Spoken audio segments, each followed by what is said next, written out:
ये कहानी है रामटोला गांव के सबसे मशहूर चोर की, भूरा, जिसका पूरा नाम था भूरा राम प्रसाद। मगर गांव में कोई इतना लंबा नाम नहीं लेता था, क्योंकि भूरा की हरकतें इतनी छोटी थी कि बड़ा नाम बेईमानी लगता था। भूरा चोर था, मगर ऐसा चोर जो साइकिल के टायर चुराता था और 1 हफ्ते बाद वापस कर जाता था, जो आम चुराता था और पेड़ के नीचे 2 रुपये रख जाता था। गांव वाले कहते थे, ये चोर है या दुकानदार, समझ नहीं आता। मगर एक बात पक्की थी, भूरा ने आज तक किसी के घर में हाथ नहीं डाला था, आज तक। सब शुरू हुआ एक रात जब भूरा अपनी झोपड़ी में बैठा था। बाहर ठंड थी, अंदर उसकी अम्मा 60 साल की, कमर झुकी, आंखें कमजोर, खांस रही थी। अम्मा, दवाई ली, तुम पहले सो जाओ। ली बेटा, तू सो जा। ये खांसना सो जाना नहीं होता अम्मा। भूरा ने बाहर देखा, रात अंधेरी थी, जेब में हाथ डाला, 3 रुपए। डॉक्टर ने कहा था दवाई के 50 चाहिए। 3 और 50 के बीच का फर्क भूरा की नींद ले चुका था। तभी उसकी नजर गई पड़ोस के सेठ जी के घर पर। नया टीवी आया था उनके घर में, पूरे गांव में चर्चा थी। कलर टीवी, रिमोट वाला। भूरा के दिमाग में एक खतरनाक ख्याल आया। उसने वो ख्याल भगाया, ख्याल वापस आया, उसने फिर भगाया। ख्याल इस बार कुर्सी लेकर बैठ गया।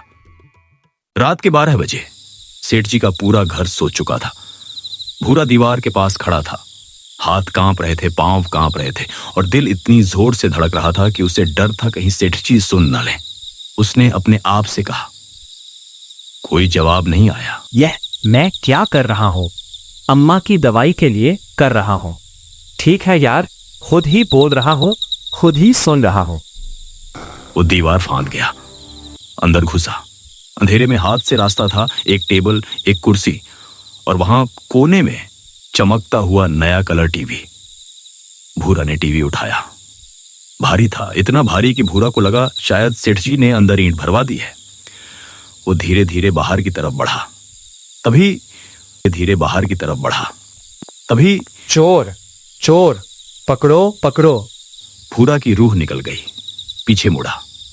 सेठ जी का छोटा पोता मुन्ना, 5 साल का, आंखें नीचे खड़ा था, नींद में ही चिल्ला रहा था, सपना देख रहा था। भूरा ने चैन की सांस ली, फिर मुन्ना ने आंखें खोली। दोनों ने एक दूसरे को देखा, खामोश। तुम टीवी कहाँ ले जा रहे हो? मैं रिपेयर करने ले जा रहा हूँ। रात को? हाँ, इमरजेंसी रिपेयर। क्या होता है इमरजेंसी रिपेयर? वो मतलब टीवी को बुखार आ गया है। टीवी को बुखार आता है? हाँ बिल्कुल, कलर टीवी को ज्यादा आता है, इसीलिए कलर वाले महंगे होते हैं। ठीक कर दोगे कल सुबह तक? पक्का, प्रॉमिस। भूरा के पांव के नीचे जमीन खिसक गई। भूरा रात भर सो नहीं पाया। अम्मा की दवाई ले ली, 50 रुपए मिल गए, टीवी बेचे, मगर प्रॉमिस का बोझ उसके सीने पर था। सुबह होते ही वो बाजार गया, टीवी वाले के पास गया। एक कलर टीवी कितने का है? 5,000 से शुरू। भूरा की आंखें फैल गई। तो ये है सस्ता ही है, आगे और महंगा है। भूरा वहां से सीधे नदी किनारे गया, पानी में पांव डाले, सोचता रहा। 5,000 उसकी पूरी जिंदगी की कमाई भी शायद इतनी नहीं थी, मगर प्रॉमिस था एक 5 साल के बच्चे से। दोपहर को सेठ जी के घर में कयामत थी। सेठ जी चिल्ला रहे थे, सेठानी रो रही थी, मुन्ना कोने में चुप बैठे थे। कहाँ गया टीवी, कौन ले गया? तभी गांव का चौकीदार रामलाल आया, मुंह से घुमा के बोला, सेठ जी, यह काम भूरा का है, और किसका होगा? पूरी गली भूरा के घर की तरफ चल पड़ी। भूरा घर पर था, अम्मा की दवाई दे रहा था। तभी दरवाजे पर धक धक, दरवाजा खोला, सामने पूरा गांव। भूरा ने एक नजर सेठ जी को देखा, एक नजर रामलाल को, एक नजर पूरी भीड़ को, और एक बार सोचा भाग जाए, मगर तभी मुन्ना भीड़ में से निकल के आगे आया। या वही है पापा, इन्होंने कहा था टीवी ठीक करके लाएंगे। तूने मेरा टीवी चुराया? भूरा कुछ बोल नहीं पाया। भूरा ने जेब से एक कागज निकाला, बेचे हुए टीवी के पैसे। सब नहीं थे, सिर्फ 1,000 थे, बाकी अम्मा की दवाई में गए। ना सेठ जी, भूरा की आवाज धीमी थी। 1,000 अभी, बाकी मैं मेहनत करके लौटाऊंगा, कसम से। सेठ जी का चेहरा लाल था। जेल में डलवाऊंगा तुझे। तभी अंदर से खांसने की आवाज आई। सब रुक गए। भूरा पीछे मुड़ा। अम्मा दरवाजे पर खड़ी थी, झुकी कमर, हाथ दीवार पर टिके, खामोशी। अम्मा ने भीड़ को देखा, सेठ जी को देखा, फिर भूरा को। अम्मा समझ गई। वो धीरे धीरे आगे आई, सेठ जी के सामने हाथ जोड़े। सेठ जी, जो भी किया इन बेवकूफ ने गलत किया, मगर दवाई के लिए किया। मैं जानती थी ऐसा नहीं था, पर यहाँ मुझे बताता नहीं, अकेला सब उठाता है।